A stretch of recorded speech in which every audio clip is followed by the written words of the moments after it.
WhoDunIt mysteries, 6.5 out of 10. A lot of great kind of brain teasers here. A couple that make you roll your eyes, and it's really short, but a really enjoyable read for anyone who likes murder mystery or puzzles or anything of the sort. So if that's all you wanted to know is if you should read it, I think you should if you're a murder mystery fan or want something to just put on the toilet because most of the mysteries are like 2 to 3 pages long. Hello, my name is Dawson Hunt.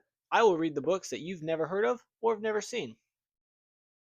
This one, WhoDunIt Mysteries, I found at a thrift store probably about a year ago.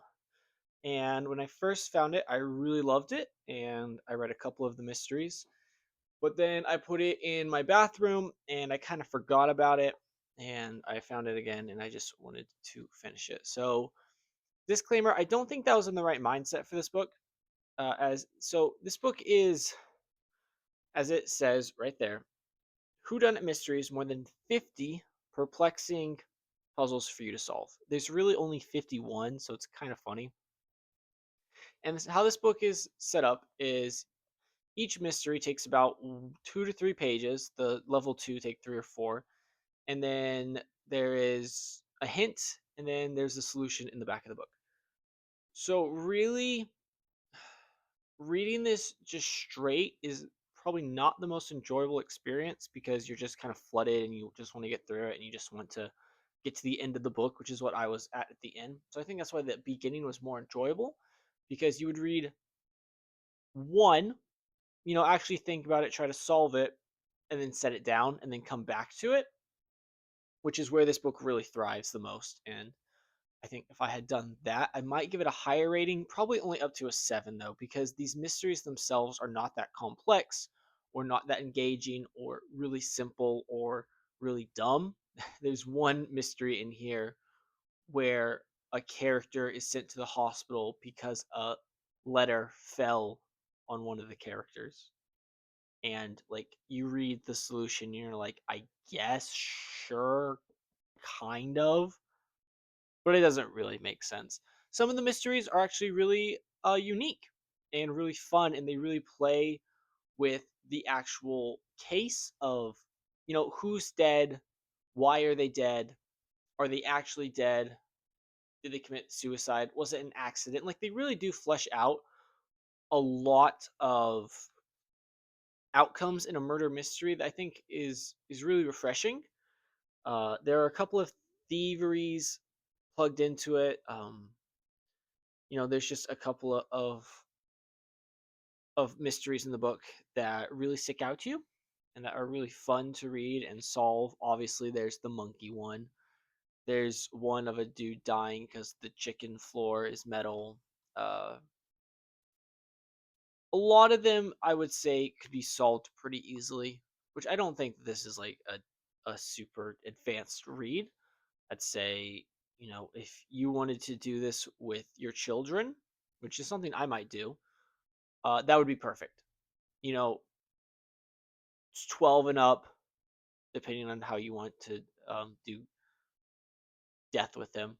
You would read one of these stories, you would talk about it, you'd get a piece of paper, you'd write down motives, opportunities, you'd kind of work through the logic puzzle with the kid, and then have them come up with their own solution. And maybe that's the one that you thought of, or a different one, and then you guys can go to the solutions together. And I think that's really where this book would thrive the most is in a corporate setting, and in a like dinner party setting. It's not a book that you should really like be binging on your couch or wherever, because what you end up doing is you end up reading it, go, okay, I kind of have an idea, flip to the back, look at the solution, you're like, yeah, I guess.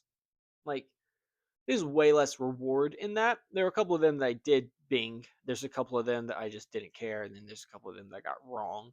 And so I'm not going to be some master, uh, not some master solver when it comes to whodunit mysteries. I think what makes a murder mystery great is, the characters, the re-examining re-examining evidence in a different light that Agatha Christie does so well.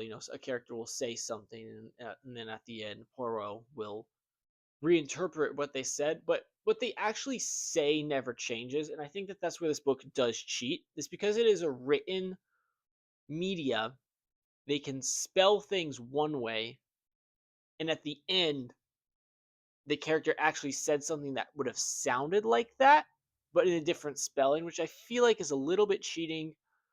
But you have to use the medium that you are given. It is a big book, like size wise. Most books I'm sure are like half this, so uh, definitely big font, meant for kids. I don't think that you're not going to be upset reading this. 90% of them, I would say, are actually solvable. There's some funny jokes. It looks good. I think it has a good cover. As I would be interested in reading another one of these, but like I said, I would do it in the context of a community because I think murder mysteries are best solved when you are doing them with other people. Even every great murder mystery movie or show or book has a Watson. And seeing as you are the Sherlock Holmes in this, there's no Watson to bounce ideas off of, even if they're good ones or bad ones. And I think that that's really where this book fails the most, is that it should say for two or more people. So that is my review of WhoDunIt Mysteries. More than 50, it's 51, perplexing. 6.5 out of my yearly reviews of books. This is my favorite book I've read this year, with Missing Persons being last. So stay tuned for more books you've never heard of and that you've never read. And I will continue to review them. Let me know what you think. Put down a murder mystery